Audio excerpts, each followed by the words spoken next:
The book Buy.ology explores the psychology behind what drives us to consume. Author, branding advisor, and marketing expert Martin Lindstorm reveals the subconscious forces that motivate us to choose one brand over another.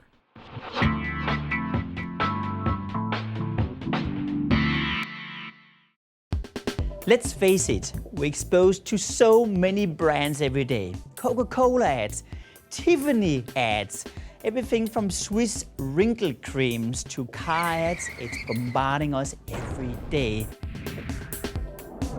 But how come some of this information goes straight into our brain and hit our subconscious mind? And how come sometimes it just passes away, we can't remember a thing? I wanted to find out. This is the reason why I conducted the largest neuromarketing study in the world.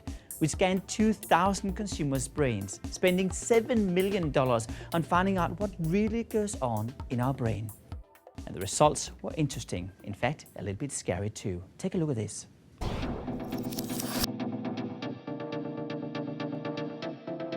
Health warnings on cigarette packs are mandatory. Surgeon General's warning, you know it, right?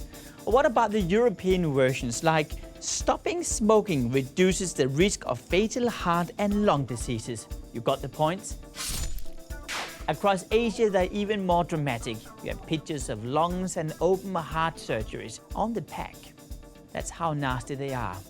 But do they work? Well, in fact, when we take a look at the numbers, the answer is no. In fact, from 2003 to 2006, we smoked 13% more, the same as 15 billion cigarettes every day, or 10 million cigarettes every minute. How come? What's the truth behind this? We wanted to find out.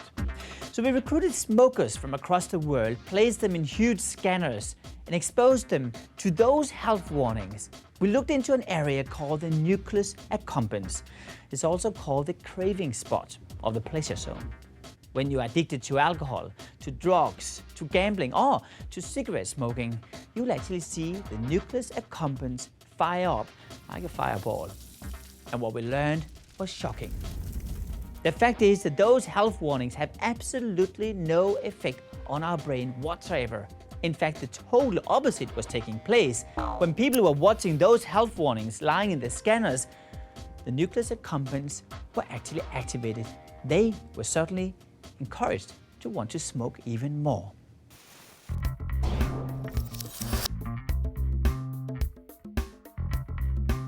Ever wondered why you squeeze a lime down the bottleneck of a Corona beer whenever you drink it? Is it A, because it's a ritual from 1800 something in Mexico? Or is it B, because supposedly there's so many flies in Mexico that this is the way you clean the bottleneck? Or is it C, a story developed by two bartenders in 1981 in California to see how fast a ritual can spread around the world? If you guessed C, you're right. This is branding. Branding is much more than just a logo. Think about the Coca-Cola bottle. The bottle, which was invented in 1915, had a very interesting brief behind it. The briefing was to develop a bottle design which is so recognizable that if you drop it on the floor and it smashes into thousands of pieces of glass, I can still pick up one piece of glass and recognize the brand. My question to you is, can I smash your brand? Meaning, can I own a color, or a shape, or a sound, whatever it is, because that is true branding.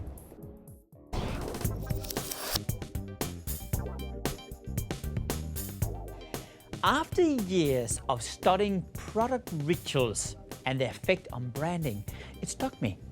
Are there similarities between the way our brains react to religious and spiritual symbols and the way they react to products and brands? The answer is yes. I interviewed 14 prominent leaders from various religions across the world, and what I discovered was that despite the differences, almost everyone has 10 common pillars underlying their foundation. A sense of belonging, a clear vision, power from the enemy, sensory appeal, storytelling, grandeur, evangelism, symbols, mystery, or rituals. And just as I suspected, these pillars have to have a great deal in common with our most beloved brands and products. A few examples. What about Harley Davidson? The owners have their own subculture. It's a definite sense of belonging. Apple has had the same vision over the last 20 years to create products that will truly change the world. Disney, I think, is a great example of storytelling. You can't think about Disney without thinking of its colorful characters. In our brain scan study of some of the world's most smashable brands, we discovered that consumers did in fact have similar brain patterns as those of a religious experience when associated with a brand they really believed in. Up until now, most marketeers and advertisers haven't really known what drives our behavior or our preferences. But now that we know that 85% of our consumer buying habits are unconscious, by understanding our unconscious habits, we can gain a better control of what we buy as consumers and what we produce as companies. Good luck with your journey into your biology. I hope you enjoy my book.